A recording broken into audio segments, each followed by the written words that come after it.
يعلمون আল্লাহ বলছেন, হে নবী আপনি বলুন, আপনি বলে দিন লিল মুমিনিনা, মুমিনদেরকে, আমার মুমিন বান্দাদেরকে আপনি জানায়া দেন, পুরুষদেরকে আলাদা আলাদা একবার পুরুষদের জন্য বলেছেন, আবার নারীদের জন্য আলাদাভাবে আল্লাহ বলেছেন। প্রথম বলেছেন পুরুষ মুমিন যারা, এদেরকে আপনি বলে দিন ইয়াগুদ্দু মিন আবসারিহিম, তারা যেন তাদের দৃষ্টিকে অবনত রাখে, দৃষ্টি অবনত রাখবে। দৃষ্টি যতটুকু যেখানে ব্যবহার করার আল্লাহ চোখ দিয়েছেন দেখার জন্য, যা কিছু দেখা বৈধ, যা কিছু দেখা হালাল, যা কিছু দেখার মধ্যে নেকি আছে, পুণ্য আছে, এগুলি দেখবে। এই চোখ আছে বলেই যেগুলি আল্লাহ হারাম করে দিয়েছেন, এই চোখ দিয়া সেগুলি সে দেখবে না, এগুলি দেখা নিষেধ করে দিয়েছেন। দেখুন বিষয়টা একটু ভালোভাবে চিন্তা করে দেখুন। এই চোখটা, দৃষ্টি শক্তিটা, এটা দিয়েছেন কে? জুড়ে বলেন, দৃষ্টি শক্তি দিয়েছেন কে? এই যে আপনারা আমাকে দেখছেন, আমি আপনাদের দেখছি তাকায়া তাকায়া, এই দেখার ক্ষমতাটা দিয়েছেন কে? চোখের যে পাওয়ারটা, দেখেন বহু মানুষ আমাদের সমাজে আছে অন্ধ, চোখে দেখে না, আছে না? বহু মানুষ আছে অন্ধ, চোখ নাই তার। সে বলবে, তাকে জিজ্ঞেস করে দেখেন যে দেখতে পারাটা, দৃষ্টি শক্তিটা কত বড় নেয়ামত। একটা অন্ধের কাছে গেলে যে ভাই তুমি দেখো না দুনিয়াটা, সে বলে আরে ভাই আমি জীবনে আল্লাহ অনেক কিছু দিয়েছে কিন্তু দেখতে পারি না, এই যে কষ্ট এটা আমি কিভাবে বুঝাই ভাই, যদি আমি খালি দেখতে পারতাম দুনিয়াটা, আরে আমার আর কিচ্ছু দরকার, টাকা পয়সার দরকার ছিল না, আমার দুটা চোখ থাকলে আমার এটাই যথেষ্ট ছিল। তার মনোভাব হলো এরকম। কথা বলেন ঠিক না? দুইটা চোখ যার নাই সে পৃথিবীর সৌন্দর্য দেখতে পারে না। দুনিয়া পৃথিবী আল্লাহ কেমন করে বানাইছে, এর মধ্যে কি সুন্দর করে আল্লাহ পাক সাজাইছে পৃথিবীটাকে, দেখার ক্ষমতা তার নাই। আল্লাহ আমাকে আপনাকে চোখ দিছেন, অথচ এই চোখটা দিয়া এটা বলেন না যে তোরে দিলাম যে এখন তুই এটার মালিক, এই চোখ দিয়ে তুই যা মূল্য তা করবে, যা ইচ্ছা তা করবে, এটা তুই মালিক। আল্লাহ কিন্তু এটা বলেন নাই। এই চোখ আল্লাহ আমাকে দিয়েছেন, এটার ব্যবহার আমি করব, কিন্তু এটার মালিকানা আল্লাহ আমার এইভাবে দেন নাই, এতটা স্বাধীন করে দেন নাই যে আমি চোখটাকে যা ইচ্ছা তা যেখানে ইচ্ছা সেখানে ব্যবহার করব। বরং আল্লাহ জানায় দিয়েছেন আমি দিয়েছি, বাকি আমি এটাও বলে দিয়েছি যে এই চোখটা আমার দেওয়া একটা নেয়ামত, এটা আমার নেয়ামত পায়া তুমি এটার ব্যবহারটা করবা এইভাবে যেভাবে আমার নির্দেশ আছে। আল্লাহ বলছেন দৃষ্টি অবনত রাখবে, এখানে সেখানে, যেখানে অবৈধ সেখানে দৃষ্টি তুমি দেবে না, দৃষ্টিটাকে নত রাখবে। পুরুষকে আল্লাহ এখানে পর্দা করে দিয়েছেন। তোমার চোখ আছে বলেই তুমি পরনারীর দিকে যে নারী তোমার জন্য অবৈধ দেখা সেটা দেখবে না। চোখ আছে বলেই যে দৃশ্য তোমার জন্য দেখা হারাম ওই দৃশ্য তুমি দেখবে না। চোখ আছে বলেই ওখানে তুমি দৃষ্টি ফেলবে না যে জায়গায় দৃষ্টি দেওয়া তোমার জন্য নিষিদ্ধ এবং হারাম, সেটা তুমি করতে পারো না, কারণ এই মালিকানা, এই অধিকার তোমাকে দেওয়া হয় নাই, আমি দিয়েছি দৃষ্টি। অতএব আমার কথা মতো চোখকে তোমার ব্যবহার করতে হবে বলি আল্লাহু আকবার। এই যে বুদ্ধি, আমি মনে করি অনেক বুদ্ধিমান, আমি এত বুদ্ধিমান নিজের মনে করি, আমি মনে করি এত বুদ্ধি জ্ঞান আমার, অতএব হুজুরের যা বলে বলতে থাকুক, আমার যে জ্ঞান বুদ্ধি এই দিয়ে তো আর আমার সামনে কোনো বেটা আছে নাকি? এই জ্ঞান বুদ্ধি দিয়া অর্থ করি, সম্পদ কামাই করিয়া সুখে শান্তিতে জীবন পার করে দেব। হ্যাঁ, কিছু মানুষ এরকম থাকতে পারে দুনিয়াতে, এবং আছেও যারা মনে করে যে আমার এত জ্ঞান, এত বুদ্ধি, এত আমার মানে নিজের মধ্যে এত টেকনিক আমি জানি, এত কৌশল আমি জানি, আমার কৌশল দিয়ে আমি সব করি। কাজেই এই হুজুরে যতই ওয়াজ করুক না করুক, এগুলা দিয়ে খেয়াল করা আমার কোনো প্রয়োজন নাই। দেখেন কারুনকে বলা হয়েছিল, কারণ তোমার যে আল্লাহ অনেক ধন সম্পদ দিছে, এত এত সম্পদ, 40টা উট লাগতো শুধু করে চাবিগুলা বহন করার জন্য। আল্লাহু আকবার, 40টা উট লাগতো মানে চাবিগুলা বহন করার জন্য। 40টা উটের বোঝা হয়ে যেত তার চাবিগুলা। কিসের চাবি? ওই বড় বড় গোডাউনের চাবি, যেখানে তার দামি দামি হীরা জৌহর মণিমুক্তা সোনাদানা রাখা আছে, এগুলোর যে বড় বড় গোডাউনগুলি, এরকম গোডাউনের যে তালার চাবি, এই চাবি 40টা উট, তাফসিরে আসছে উট লাগতো যে 40টা উটের বোঝা হয়ে যেত এই চাবি দিয়া। তাহলে বুঝেন আপনার কি পরিমাণ গোডাউন, আর এই গোডাউনের ভিতরে কি পরিমাণ সম্পদ ছিল। এত সম্পদ আল্লাহ দিছে, দিয়া কারণ রে আল্লাহ পাকের পক্ষ থেকে বলা হয়েছে, কারণ তুমি এগুলি বাড়াবাড়ি করো না। আহসিন কামা আহসানাল্লাহু ইলাইক ওয়া লা তাবগিল ফাসাদা ফিল আরদ। আল্লাহ যেরকম তোমার প্রতি দয়া করছেন, মায়া করছেন, তুমিও মানুষের প্রতি ইহসান করো। আল্লাহ তোমার প্রতি ইহসান করছেন, তুমিও করো। দুনিয়াতে ফাসাদ করো না, বিপর্যয় করো না, বাড়াবাড়ি করো না, সীমা লঙ্ঘন করো না। কারণ কয় আমার বুদ্ধি, আমার মেধা, আমার যোগ্যতা, আমি যা মন চায় তা করবো, আমারে কোনো উপদেশ দিয়ে দেয় শোনা, আমি কি করব না করবো আমার ব্যাপার, সিদ্ধান্ত আমার। দেখেন কত মারাত্মক কথা সে বলছে। আল্লাহ কোরআনে এই ঘটনা বলছেন আমাদেরকে বুঝার জন্য, শিখার জন্য, সবক নেওয়ার জন্য। এই সমাজের যে মানুষগুলি মনে করে যে এই কোরআন কি বলছে এগুলো হুজুররা ওয়াজ করে করুক, আমি আমার জায়গায় যেটা আছে, আমার বুদ্ধি জ্ঞান গরিমা কম আছে নাকি, আমারে বুঝাইতে হবে। অনেক সময় দেখবেন কিছু অহংকারী মানুষ এরা বলে ঠিক আছে হুজুর রাখেন, আমারে বুঝাইতে হবে, আমি আপনার চেয়ে কম বুঝি না মনে করেন। আপনি মনে করছেন কম বুঝি, লেখাপড়া কম করছি, আমার এত বুঝাইতে হইব না, আমি এগুলো বুঝি। আছেন এরকম মানুষ? এর কথা বলতে গেলে বলবে আমার এত জ্ঞান দিয়েন না, আমি এটা ভালো বুঝি, আমি এটা সব পড়ে আইছি, হাদিস কোরআন বহুত পড়া আছে আমার। আরে ভাই, পড়া থাকলে হবে? তোমার জীবনের বাস্তব জীবনের কর্মকাণ্ডে এটা থাকতে হবে যে তুমি আসলে এটা যে পড়ছো সেটা বুঝছো, যে এই বোঝাটা তোমার বাস্তব জীবনে কাজের মধ্যে, কর্মের মধ্যে সেটা প্রমাণ করতে হবে। কথা বলেন ঠিক কিনা? কারণকে যখন বলা হইল যে এত ধন সম্পদ এগুলি কিছু মানুষের জন্য তুমি করো, মানুষের উপকার করো, সে বলে কি জানেন? এটা বলে সে এইগুলো আমার জ্ঞান বুদ্ধি দিয়ে কামাই করছে।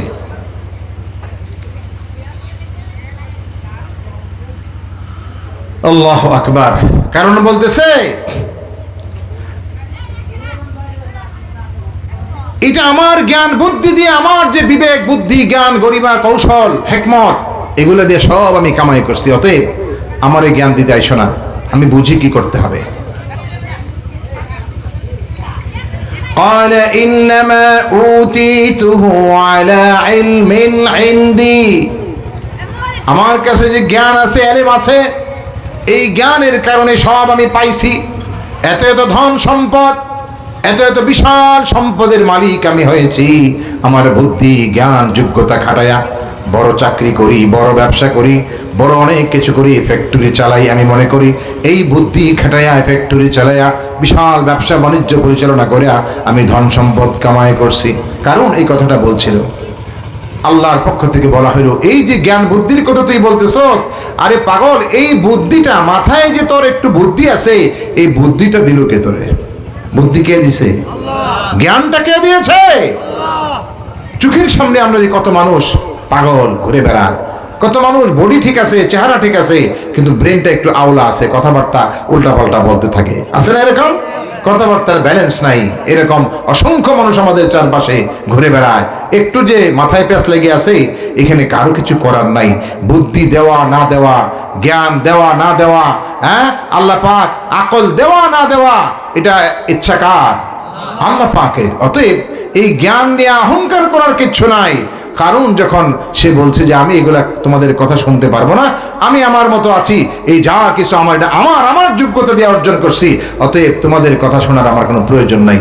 আল্লাহ বলছেন ফাখাসাফনা বিহি ওয়া বিদারিহিল আরদ, আমি কারণকে তার ধন সম্পদ গোডাউন সহ সব কিছু সহ মাটির মধ্যে ধসায় দিছি, মাটির নিচে দাবায় দিছি, এগুলো দাবতেছে, সব ধ্বংস হয়ে গেছে। কারণকে রক্ষা করার কেউ ছিল না, কেউ সাহায্য করতে আসে নাই। কারণের সমস্ত বালাখানা সহ, তার গোডাউন সহ, বিল্ডিং সহ, প্রাসাদ সহ সবকিছুকে আল্লাহ জমিনের মধ্যে ধসায় দিয়েছিলেন। জোরে বলি নাউযুবিল্লাহ মিন যালিক। অহংকারী হলে পরে আল্লাহ এটা করেন, এটা করবেন, এই বার্তাটা আল্লাহ পাক এখানে দিয়ে দিয়েছেন। আমি বলতেছিলাম চোখের কথা, যে চোখ যে দিয়েছেন আল্লাহ তাআলা, কেউ যদি মনে করে চোখ আমার, এক ধরনের মানুষ ছিল, এক ধরনের নারীরাও ছিল, প্রগতিশীল নারী, এরা বলতো যে শরীর আমার, সিদ্ধান্ত আমার, আমার শরীর, এটা আমার ব্যাপার, আমি কি করব না করব, এটা আমি অন্যায় করব, অপরাধ করব, নাকি আমি ভালো থাকবো, কোনটা করলে আমার ব্যাপার, আমার সিদ্ধান্তের ব্যাপার। এরকম কিছু নাফরমান এই দুনিয়াতে ছিল বা এখনো আছে ভিতরে ভিতরে। এরা কেউ দৃশ্যমান, কেউ হয়তো বা প্রকাশ্যে আসে, বলে অথবা বলে না, কিন্তু অনেক মানুষের চালচলন দেখলে মনে হয় সে এটাই যেন মনে করে যে আসলে এটা কোরআন কি বলছে, আল্লাহ কি বলছে, এটা তার শোনার কোনো প্রয়োজন নাই। সে তার নিজের মতো চলে, নিজের স্টাইলে চলে, মনে করে এরকম জীবনটা হলো খাওয়া দাওয়া ফুর্তি করো, দুনিয়াটা মস্ত বড়, এটা ফুর্তি করার জন্য আসছে সে, আর কিচ্ছু না, তার জীবনের আর কোনো উদ্দেশ্য নাই। এরকম চলনে বলনে কথায় কাজে এরকম প্রায় সময় এই ধরনের অসংখ্য মানুষ এই সমাজের মধ্যে আছে না নাই? আছে, এই সমাজের মধ্যেই আছে। ভাইরা আমার, আল্লাহ পুরুষকে বলছে তোমার দৃষ্টি আমি দিয়েছি, বাকি এটাকে সংযত রাখা, দৃষ্টিকে অবনত রাখা, এটা যেখানে হারাম সেখানে দৃষ্টি না দেওয়া, এটা আমার নির্দেশ। এই চোখটাকে তুমি আমার মতো করে ব্যবহার করতে হবে। কখনো যদি কোনো বেগানা নারীর দিকে দৃষ্টি যায়, শরীয়ত বলছে যদি অনিচ্ছায় প্রথমবার একটা চোখে পড়ে গেল সামনে হঠাৎ আকস্মিক, তাইলে এই প্রথমবার চোখ যাওয়াটা এটা আল্লাহ ক্ষমা করবেন। দ্বিতীয়বার আবার যদি কেউ তাকায় তাহলে এটা ক্ষমাযোগ্য না, এটার জন্য অনেক বড় কবিরা গুনাহ তার জন্য হয়ে যাবে। আল্লাহর পক্ষ থেকে সে অনেক বড় পাপী এবং গুনাহগার হিসেবে আল্লাহর কাছে সাব্যস্ত হয়ে যাবে। এই দৃষ্টি আল্লাহ দিয়েছেন, বাকি এটার ব্যবহারটা কি হবে সেটা আল্লাহ বলে দিয়েছেন। কাজেই আল্লাহ পুরুষদেরকে প্রথম পর্দা করে বলিয়া পুরুষদেরকে বলছেন আমি জানি সব, যালিকা আযকা লাহুম, এটাই তাদের জন্য পবিত্রতা যদি সে দৃষ্টিকে ঠিকঠাক রাখতে পারে। ইন্নাল্লাহা খাবীরুম বিমা ইয়াসনাউন, মানুষ যা করে আল্লাহ সব জানেন বলে সুবহানাল্লাহ। এই কথাটা আল্লাহ বলে দিয়েছেন, অনেক বড় কথা, এই শব্দের মধ্যে অনেক কথা। আল্লাহ বলছেন যে আমি তো শুধু তোমার দৃষ্টি এটাই জানি না, সব জানি। খাবীরুম বিমা ইয়াসনাউন, মানুষ যা করে আল্লাহ সব জানেন বলি আল্লাহু আকবার।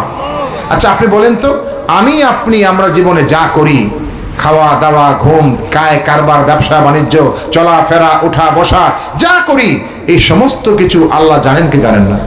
আল্লাহ দেখেন কি দেখেন না? সব দেখেন, সব জানেন। প্রতি মুহূর্তের আমার কাজগুলি আল্লাহ দেখেন, শোনেন, এবং এটা আমার দিক থেকে আমি যে এগুলা করি এটা যেন আমি অস্বীকার করতে না পারি। আল্লাহ তাআলা আমার অঙ্গ প্রত্যঙ্গগুলাকেই আল্লাহ বলবেন এই তুই বল তোরে দিয়া এই কাজগুলা করছে কিনা তুই বল। আমার হাত বলে দেবে, আমার পা বলে দেবে, আমার জবান বলে দেবে, আমার চামড়া পর্যন্ত বলে দেবে। আমার শরীরের চামড়াটাও যদি আমি অন্যায় করি, সেই অন্যায়ের কথাটা, গুনাহের কথাটা আমার শরীরের চামড়া আল্লাহর কাছে সে স্পষ্ট করে বলতে থাকবে আল্লাহ এই অপরাধ করেছে, আমি সাক্ষ্য দিচ্ছি। দেখেন, তাহলে আল্লাহ বলছেন খাবীরুম বিমা ইয়াসনাউন, তারা যা করে আমি সব জানি, আমার জানা আছে, গোপন করার কোনো সুযোগ নাই। চোখটা আমি দিয়েছি, অতএব এটা সংযত রাখতে আমি বলছি, এটাকে ওইভাবেই ব্যবহার করতে হবে। যদি উল্টাপাল্টা করো আমি কিন্তু জানি। কিরকম জানি? এটাও জানি তোমার চোখ সরাসরি ব্যবহার করতেছো না, একটু বাঁকা করে, একটু চোখের কোণা দিয়া কোন দিকে তাকাইছো, এটাও আমি দেখি। ইয়ালামু খাইনাতাল আয়ুন ওয়া মা তুখফিস সুদূর।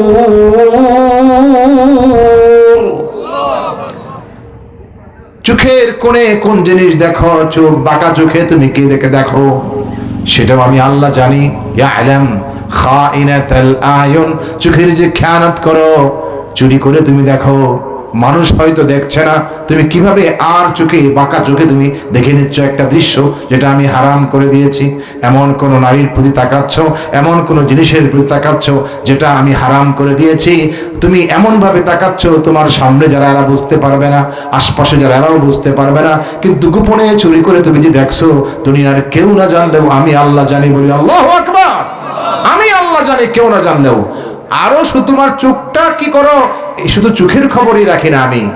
ইয়ালামু খাইনাতাল আয়ুন ওয়া মা তুখফিস সুদূর, তুমি তোমার অন্তরের ভিতরে, কলিজার ভিতরে কি কি জিনিস লুকায়া রাখতেছো আমি আল্লাহ সেটাও জানি বলি আল্লাহু আকবার। লুকাবেন কোথায়? আল্লাহ সেটাও জানে। এই যে মাহফিলে বসে আছি, আমি কেন আসছি, কি জন্য বসে আছি? একটু কি আল্লাহর কথা শোনার জন্য, আল্লাহর প্রতি ভালোবাসা নিয়ে বসে আছি, নাকি এমনি একটা কোনো উদ্দেশ্য নাই? এমনি এটা আল্লাহ জানে। আমি কি একটা ভালো উদ্দেশ্য নিয়ে আসছি যে আল্লাহর কথা, কোরআনের কথা, রে কত ভুল জীবনে করছি, একটু আল্লাহর কথা শুই না, দেখি একটু নিজেকে শুধরাইতে পারি কিনা। আমার তো ভুলের শেষ নাই, প্রত্যেকটা মানুষের ভুল আছে না নাই? আরে ভাই, আমার ভুল আছে না নাই? আপনার আছে না নাই?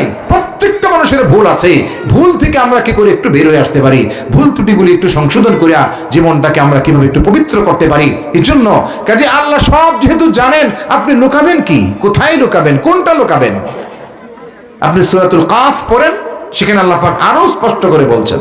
কি বলছেন? ওয়ালাকাদ খালাকানাল ইনসান ওয়া না'লামু মা তুওয়াসউইসু বিহি নাফসুহু ওয়া নাহনু আকরাবু ইলাইহি মিন হাবলিল ওয়ারিদ।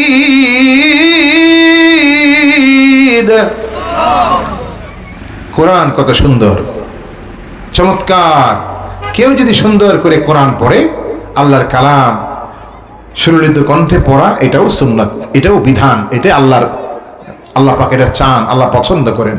কোরআন যখন সুন্দর করে পড়া হয়, যে কেউ, যে কোনো কারি, যে কোনো আলেম, যে কোনো বক্তা যদি আল্লাহর কোরআন এই জন্য পড়ে যে আল্লাহ মানুষ যেন কোরআনের এই যে সুন্দর একটা সুর, বিশুদ্ধ আওয়াজ, বিশুদ্ধ উচ্চারণ, এটা শুই না আল্লাহ এই মানুষগুলো যেন কোরআনের ভক্ত হয়ে যায়, এই নিয়ে তো যদি আপনি পড়েন বা শোনেন, আল্লাহ সব দিয়ে দেবেন। সুবহানাল্লাহ বলেন। আর যদি এটা হয় উদ্দেশ্য যে এটা যেন মানুষ প্রশংসা করে, মানুষের একটা প্রশংসা পাওয়ার জন্য, আল্লাহ গুনাহ সব না দেয়া গুনাহ দেয়া দেবেন, নাউজুবিল্লাহ বলি। কাজেই কোরআন শরীফ সুন্দর করে পড়া, এটা নির্দেশ আছে। আল্লাহ রাসূল হাদিসে বলছেন যে কোরআন শরীফ সুন্দর করে যে পড়ে না, মাল্লাম ইয়াতাগান্না বিল কোরআন ফালাইসা মিন্না, তিরমিজি শরীফের রিওয়ায়াত। ইয়াতাগান্না বিল কোরআনের উদ্দেশ্য হলো লাম ইয়াকরা বিহুসনি সাউত, যে ব্যক্তি কোরআনকে সুন্দর আওয়াজে বিশুদ্ধভাবে পড়ে না, সে আমার কেউ না। মানে আল্লাহর কোরআন সুন্দর করে পড়া, এই নির্দেশ আমাদের প্রতি আছে। মুহাম্মদ সাল্লাল্লাহু আলাইহি সাল্লাম কোরআন শরীফ নিজে সুন্দর করে পড়তেন, সাহাবাদেরকে সুন্দরভাবে কোরআন পড়ার জন্য তিনি শিক্ষা দিতেন, নির্দেশ দিতেন। আমাদের সন্তানরা যেন কোরআন শরীফ সুন্দর করে পড়া শিখে, শুদ্ধ করে পড়া শিখে, আল্লাহ তৌফিক দেন, বলেন আমিন। এই মসজিদে মক্তব চালু আছে কিনা আমি জানি না, আছে? মক্তব আছে? এই মক্তবটাকে আরো মজবুত করতে হবে। ছাত্র যদি 50 জন থাকে, এটা 200 বানাইতে হবে, 500 বানাইতে হবে। আমার গ্রামের মহল্লার প্রত্যেকটা সন্তান যেন মসজিদে আইসা আল্লাহর কোরআনের তালিমটা গ্রহণ করে। এটার জন্য আমরা যারা সমাজের অভিভাবক আছি, সমাজের দায়িত্বশীল আছি, আমরা সবাই এটা বলবো যে ভাই, তোর ছেলে আসে না কেন, আমার ছেলেকে পাঠাই, আমার মেয়েকে পাঠাই, সে তো কোরআন পড়তেছে, মুসলমানের সন্তান, সবার আগে কোরআন তাকে শিখতেই হবে। আর যে সে ডাক্তার, ইঞ্জিনিয়ার, মানে সে বড় জ্ঞানী গুণী, আপনার সে ব্যারিস্টার, লয়ার, যাই হোক না কেন, প্রফেসর হোক, বড় বিজ্ঞানী হোক, যাই হোক, কিন্তু কোরআন তাকে পড়তেই হবে, কোরআন তারে শিখতেই হবে। কথা বলেন ঠিক কিনা? এটা তার লাগবেই। কাজে বলছিলাম এটা লাগবে। তো কোরআনে আল্লাহ কি বলছেন? আমি মানুষ বানাইছি, ওয়ালাকাদ খালাকানাল ইনসানা ওয়া না'লামু মা তুওয়াসউইসু বিহি নাফসুহু, আমি মানুষ সৃষ্টি করেছি এবং আমি এটাও জানি যে মানুষকে আমি বানাইছি, ওই মানুষের অন্তরের ভিতরে, কলিজার ভিতরে, অন্তরের কথাগুলি কি কি তার ভিতরে ঘুরপাক খায়, কি কি ওয়াসওয়াসা তার ভিতরে আছে, তার অন্তরের কথা কি, মনের জল্পনা কল্পনা কি আছে, আমি আল্লাহ সেটাও জানি। বলি আল্লাহু আকবার। আমি কোথায় কি লুকাবো ভাই আমার ভাইয়েরা, বোনেরা, যারা মাহফিলের ব্যান্ডেলে নাই, যারা বাইরে আছেন, যারা বাজার থেকে শুনছেন অথবা বাড়িতে বসে বসে মাইকের আওয়াজ শুনছেন, সবাইকে বলছি, আল্লাহ আমাদেরকে জানায় দিয়েছেন, মানুষ তুমি আমার সামনে থেকে কিছুই তুমি লুকাতে পারো না, লুকানোর সুযোগ নাই। আমি আল্লাহ সব জানি, তুমি কি করো সেটাও যেরকম জানি, যেটা তুমি মনে মনে চিন্তা করো আমি আল্লাহ সেটাও জানি, তোমার ভাবনা চিন্তা কি আমি আল্লাহ সেটাও জানি। অতএব তুমি লুকানোর চেষ্টা করো না, আগেই সংশোধন হও, আগেই সাবধান হয়ে যাও, নিজেকে পরিচ্ছন্ন করো। যদি কোনো ঝামেলা ভিতরে থেকে থাকে, যদি কোনো নোংরামি ভিতরে থেকে থাকে, মনের ভিতরে খারাপ চিন্তা ভাবনা থেকে থাকে, আগেই তুমি শুধরায় নাও। অন্তরটা যদি অপরিচ্ছন্ন হয়, অন্তর যদি রোগাক্রান্ত হয়, ব্যাধিগ্রস্ত হয়, অন্তর যদি ময়লা যুক্ত হয়, এই অন্তর নিয়ে আমার কাছে আসলে তুমি নাজাত পেতে পারবে না। যতই ভালো মানুষই দেখাও না কেন, মনের ভিতরে কালিমায় ভরা, মনের ভিতরে ঝামেলায় ভরা, মনের ভিতরে আবর্জনায় ভরা, এরকম একটা অন্তর নিয়ে আমার কাছে আসলে আমি আল্লাহ কিন্তু ছাড় দেব না, কারণ আমি অন্তর জানি, আমি ভিতরের খবরটাও জানি। কথা বলেন ঠিক কিনা? আল্লাহ বলছেন, আমার কাছে যখন আসবে তোমার সম্পদ, তোমার সন্তান, তোমার আপনজন, তোমার অনেক বড় বংশের মানুষ, অনেক হাজারো মানুষ তোমার ভক্ত, হাজারো মানুষ তোমারে ভালোবাসে, চারপাশের মানুষ, তোমার সন্তান 50টা 100টা আছে, নাতিপুতি মিলাইয়া বিশাল তোমার গোষ্ঠী জ্ঞাতি আছে, কিচ্ছু লাভ নাই। কোটি কোটি টাকার সম্পদ আছে, ব্যাংক ব্যালেন্স আছে, এগুলি রেখে গেছো ব্যাংকে, তোমার অসংখ্য টাকা পয়সা, কোটি কোটি টাকা, বিলিয়ন বিলিয়ন টাকা ব্যাংকে পড়ে আছে, এগুলি রেখে তুমি আমার কাছে আসছো। আমার কাছে আসলে পরে তোমার এই সম্পদগুলি, সন্তানগুলি, তোমার চারপাশের এত এত মানুষ, তোমার অধীনে এত মানুষ কাজ করত, তোমার হুকুমে হাজার হাজার মানুষ বসতো, উঠতো, চলতো, ফিরতো, এই সব মানুষ তোমার ভক্ত ছিল। তাই বলে এইগুলা দিয়া তোমার কোনো কাজে আসবে না, সম্পদও কাজে আসবে না, তোমার আপনজনও কোনো কাজে আসবে না। কাজে আসবে শুধু তোমার ভিতরে যদি একটা পরিচ্ছন্ন পবিত্র অন্তর থাকে, একটা ফ্রেশ একটা মন নিয়ে আমার কাছে আসতে পারো, তাহলেই তুমি মুক্তি পাওয়া যাবা। বলি আল্লাহু আকবার। এটা আমি বলছি না, আল্লাহ বলছেন। يوم لا ينفع مال ولا بنون يوم لا ينفع مال ولا بنون إلا من أتى الله بقلب سليم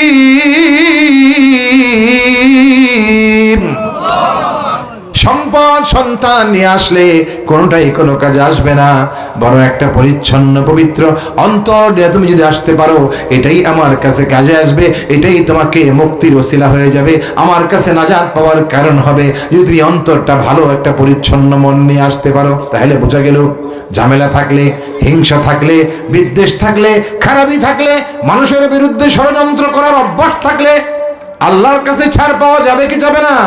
যাবে না, ধরা পড়তে হবে। উল্টা পাল্টা চিন্তা, মনে মনে ভাবতেছেন ওরে বেটা তুই এটা করো সেটা করো, জমি কিনো, ক্ষেত কিনো, বড়লোক হয়ে গেছো, ব্যবসা করে খাও, রাখো, দেখাইতেছে এমন পেস একটা তোমারে খাটাইমো, একটা এমন এক ঝামেলায় ফালায় দিমু, তোমারে বেটা আমার চেনো না তুমি, হ্যাঁ রাখো, দেখাইতেছি খেলাটা, এমন খেলা দেখামো তুমি টেরই ব্যাপারে, এমন একটা খেলা দেখাই দেবো। আছে কি না এই সমাজে? এরে সে খেলা দেখায়, হেরে হে খেলা দেখায়, পেছে ফালায়, ঝামেলায় ফালায়, এমন কৌশলে করে যে হে যাতে না বুঝে, এরকম দূরের থেকে ষড়যন্ত্র করে একটা মানুষকে বিপদে ফেলা। এরকম জঘন্য মানুষ দুনিয়াতে আছে না নাই? আপনাদের এলাকায় তো নাই, আমাদের এলাকায় আছে। আল্লাহ হেফাজত করে, আল্লাহ হেফাজত করে, আমিন। এই যে আমার কল্পনাটা, আমি যে ভাবতেছি যে তোমারে আমি খেলাটা দেখামো, তুমি টেরই পাবে না, এমন একটা ল্যাং মারিয়া দিমু যে তোমারে দেখবো যে কাট করে ফেলাইছে। এই যে আমার চিন্তাটা দুনিয়ার কেউ জানে না, কিন্তু জানেন কে? আসতে বলেন কেন? কে জানেন? আল্লাহ জানে। সেই কথাটাই আল্লাহ বলছে, তুমি যে কি ভাবো সেটা আমি জানি, তোমার ভাবনাটাও আমি জানি, অতএব খারাপ ভাবনাটাও যেন তোমার ভিতরে না থাকে। বলেন আমিন। খারাপ ভাবনাও যেন আমার ভিতরে না থাকে, আল্লাহ যেন সেরকম অন্তর দেন, মন আমাদেরকে দান করেন। জোরে বলেন আমিন। সেরকম মন আমাদের থাকতে হবে, অন্তর। মেয়েরা, আমাদের মায়েরা যারা কথা শুনতেছেন, আমাদের বোনেরা যারা কথা শুনতেছেন, দেখবেন খালি প্যাঁচ লাগা, এই ঘরের সাথে এই ঘরের, এই মহিলার সাথে এই মহিলার এই কথা হেনে লাগাই দেয়, একটু হেনতে এনে একটু লাগাই দেয়, একটা প্যাঁচ পুচ লাগাই দেয়, সংসারের মধ্যে অশান্তি সৃষ্টি করে দেয়। হ্যাঁ, জামাই একটা বউয়ের কাছে, বউরটা জামাইয়ের, এই প্রতিবেশীটা হের কাছে, তোরে কইলাম তুই কিন্তু কথাটা কইস না, কেউ আমি তোর কাছে কইলাম, হেনতে কই আরেকজন কয় কইটা কিন্তু তোরে খালি কইলাম কথাটা, এই কথাটা কিন্তু তুই কেটেন কইতে পারবেন, দেখিস কথাটা তোর টেন কইলাম, এই কইতে কইতে 10 জনের টেন কইছে, সবাই শুনে গেছে, সবাই জেনে গেছে, একটা প্যাঁচ লাগছে, ভুল বুঝাবুঝি হয়েছে, হইয়া নিজেদের মধ্যে সুন্দর একটা সম্পর্ক ছিল, এটা নষ্ট হয়ে গেছে। হ্যাঁ, আমার ব্যাপারে সে এরকম মন্তব্য করলো, এটা করলো, সেটা করলো, একটা প্যাঁচ পুষ সমাজের মধ্যে লাগায় দেয়। এরকম কিছু মানুষ দুনিয়াতে আছে না নাই? কথা লাগালাগি করে, আছে না নাই? কথা লাগালাগি করে মারাত্মক রকমের কবিরা গুনাহ। খবরদার, খবরদার, এটা করা যাবে না, হারাম, নিষিদ্ধ, মারাত্মক রকমের কবিরা গুনাহ। এরকম কথা লাগালাগি এই জন্য যাতে পেঁচ লাগে, ঝামেলা বাঁধে, এই ঝামেলা বাঁধানোর জন্য এরকম করা যাবে না, হারাম। অতএব সতর্ক আমাদেরকে এখনই হওয়া লাগবে। ধাক্কা, আমাদের এই দিনে এক লোকে কইতেছে, হুজুর এই যে এই দিন শুক্রবার ধাক্কাটা দিল, আর কত জোরে ধাক্কা দিলে পরে বাঙালি সিধা হইব, মানে আর কত জোরে ধাক্কা দিলে পরে টের পাইব মানুষে। মানে ধাক্কা তো একটু হালকা আল্লাহ দিছে, ঢাকা শহরের পুরান ঢাকার অনেক বাড়ি ভেঙে গেছে, মানুষ মারাও গেছে, এবং আতঙ্ক ছড়ায় পড়ছে পুরা দেশে, পুরা গ্রামে গঞ্জে, শহরে বন্দরে। মানুষ তো দৌড়াদৌড়ি করিয়া, ওই দিন মসজিদে কিন্তু মানুষ বেশি হয়েছে, রাত্রি গোসল করিয়া নামাজ পড়ে দৌড়ায় বেহে মসজিদ আইছে, কে সর্বনাশ, আর বাসন যাব না, ডরে। আরে ভাই, ভূমিকম্পরে আপনি ডরান, মৌতকে ভয় পান, অথচ ভূমিকম্পের এবং মৃত্যুর মালিক যিনি, সেই মালিককে আপনি ভয় পান না। এটা আমার কেমন কথা হইলো, কেমন বোকামি এটা, যে আপনি ভূমিকম্পরে ভয় পান, মৃত্যুকে ভয় পান, অথচ যিনি মৃত্যু দেন, যিনি ভূমিকম্প দেন, যিনি বিপদ দেন, আবার বিপদ থেকে মুক্ত করেন, সে আল্লাহরে আপনি ডরান না। তাহলে এর চেয়ে বড় আহমক, এর চেয়ে বড় বোকা দুনিয়াতে আর কেউ হইতে পারে? আমার ভাইরা, বুঝার বিষয়, বুঝি না বইলে না সমস্যা আমাদের। দেখেন, আমি বলছিলাম যে কথা, আমার মূল কথায় যাই। আল্লাহ পাক কোরআনের প্রত্যেকটা কথাই আমার দরকার, প্রাসঙ্গিক কথা চলে আসে, প্রত্যেকটা কথাই আমার জন্য, আপনার জন্য, প্রত্যেকটা কথাই আমাদের জন্য। আমার ভাইয়েরা, বন্ধুরা, এটা বারবার এই জন্যই মাহফিল হইতে হয়, এই জন্যই ওয়াজ নসিহত হওয়া লাগে, এর ভিতরে আমাদের চলতে হয়। বারবার কোরআনের কথাগুলো আমাদেরকে আলোচনার ভিতর দিয়া আমরা যখন চলতে থাকি, আল্লাহ পাক আমাদের জীবনটাকে সুন্দর করে দেয়, মাশাআল্লাহ। তো আমরা যে বিষয়টা নিয়ে বলতে চাই, আল্লাহ পাক পুরুষদেরকে প্রথম বলছেন, তোমার দৃষ্টি ঠিক রাখো, আর তুমি যা করো এটা আমি জানি, অতএব সাবধানে চলো, সতর্কভাবে চলো। প্রথম আল্লাহ পুরুষ জাতিকে সাবধান করলেন এইভাবে। আর এরপরের আয়াতে 31 নম্বর আয়াতে আল্লাহ রাব্বুল আলামিন আবার নারীকে আলাদাভাবে স্পেসিফিক নারী জাতিকে আল্লাহ পাক ডাক দিয়ে বলছেন, হে নারী জাতি, পৃথিবীর নারী জাতি শোনো, ওয়াকুল লিল মুমিনিনা মুমিনাতি ইয়াগদুদনা মিন আবসারিহিন্না ويحفظن فروجهن ولا يبدين زينتهن إلا ما ظهر منها وليضربن بخمرهن على جيوبهن। আমার ভাইরা, আল্লাহ পাক এখানে নারী জাতিকে খেতাব করে নবীকে বলছেন, হে নবী আপনি বলে দেন পৃথিবীর সমস্ত নারীদেরকে, বিশেষ করে মুমিন নারী, মুমিন যারা নারী এদেরকে আপনি বলে দিন, কি জানায়া দেন, ইয়াগদুদনা মিন আবসারিহিন্না, তারাও যেন পুরুষরা যেরকম দৃষ্টি অবনত রাখবে তারাও দৃষ্টির হেফাজত করবে, কারণ দেখার ক্ষমতা আমি দিছি, অতএব এখানে যেখানে সেখানে তাকানো যাবে না, পর পুরুষের দিকে তাকানো যাবে না, খারাপ দৃশ্যের দিকে তাকানো যাবে না, যা হারাম সেটা দেখা যাবে না, আমি আল্লাহ এটা নিষেধ করে দিচ্ছি। নারী জাতিকে আপনি জানাইয়া দেন। আর কি, আরো বাড়তি কিছু কথা আছে নারীকে আরো কিছু কথা, সেটা কি, ওয়াহফাযনা ফুরুজাহুন্না, এটা পুরুষকেও বলছেন, তারা যেন তাদের সতীত্বকে হেফাজত করে, লজ্জাস্থানকে হেফাজত করে, তারা যেন নিজেদেরকে বাঁচায় রাখে পাপ থেকে, এটা পুরুষকে নারীকে আল্লাহ বলছেন। আবার নারীকে পাশাপাশি আরো কিছু কথা বলছেন, ওয়ালা ইউবদিনা যিনাতাহুন্না, নারীরা যেন তাদের সৌন্দর্য প্রকাশ না করে। দেখেন, নারীকে আলাদাভাবে কিছু বৈশিষ্ট্য এবং সৌন্দর্য, আলাদা কিছু সৌন্দর্য আল্লাহ নারী জাতিকে দান করছেন, যেটা পুরুষকে আল্লাহ দেন নাই। নারীকে আল্লাহ বিশেষ কিছু সৌন্দর্য আল্লাহ পাক দান করছে, এটা আল্লাহ পাকের দয়া, ইহসান, করুণা, এবং নারীকে আল্লাহ সেভাবেই বানাইছেন, সৃষ্টি করছেন। সেই সৌন্দর্য দিয়া আবার বলছেন লা ইউবদিনা যিনাতাহুন্না, এটা আমি আল্লাহ দিছি, ঠিক আছে, তোমাকে কমনীয় করে, তোমাকে রূপবতী করে, নানা রকমের সৌন্দর্য দিয়া আমি আল্লাহ তোমাকে সৃষ্টি করছি বটে, তবে আমি নির্দেশ দিচ্ছি তোমার এই সৌন্দর্য মানুষের সামনে প্রকাশ করবা না। হুকুমটা কার? যিনি সৌন্দর্য দিছেন তিনিই বলে দিচ্ছেন, এটা তুমি এমনিতেই সবার সামনে, নির্দিষ্ট কিছু মানুষ এরা ছাড়া, তোমার বাবা, শ্বশুর, সন্তান, ভাই, নিজের সন্তানরা, ভাইগনা, ভাগ্নি, আপন যারা, এরা, এরকম কিছু পুরুষের কথা, কিছু নারীর কথা আল্লাহ স্পেসিফিক বলে দিয়েছেন। এরা ছাড়া, এই মানুষগুলি ছাড়া স্বাভাবিকভাবে অন্যান্য মানুষের সামনে তোমার এই রূপ সৌন্দর্যকে তুমি প্রকাশ করতে পারো না, এটা আমি আল্লাহ নিষেধ করে দিয়েছি। আরো কি, ওয়ালিয়াদরিবনা বিখুমুরিহিন্না আলা জুয়ুবিহিন্না, খেয়াল করে শোনেন বন্ধুরা, বয়ান তো একটা বিষয়ের উপর করলে অনেক লম্বা কথার দরকার, অনেক লম্বা সময়ের দরকার। আসলে এত সময় আমাদের হয়ও না, এত সময় আমাদের হয় না। অল্পের মধ্যেই আমাদের কথাগুলি মনে রাখতে হবে, একটু বুঝে নিতে হবে, এবং সেইভাবে আমাদের জীবনটাকে সাজিয়ে নিতে হবে, কারণ আরো অনেক কথা আসবে, বয়ান আসবে। পরবর্তী বক্তা তিনি এসেও গেছেন, কথাও তিনি বলবেন ইনশাআল্লাহ, গুরুত্বপূর্ণ কথা আমাদের জন্য হবে, আমরা সেগুলিও শুনবো এবং শিখবো ইনশাআল্লাহ।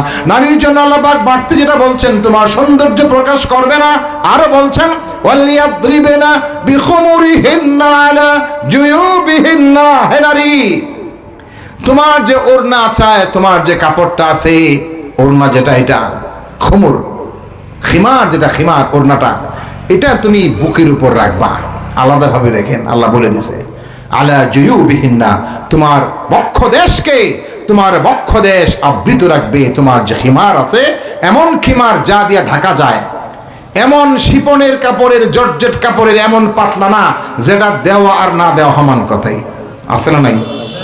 যেটা বুকের উপর রাখা না রাখা সমান কথাই, এরকম অন্যায় দুনিয়াতে আছে না নাই? আমাদের দেশে তো অন্যায় আছে।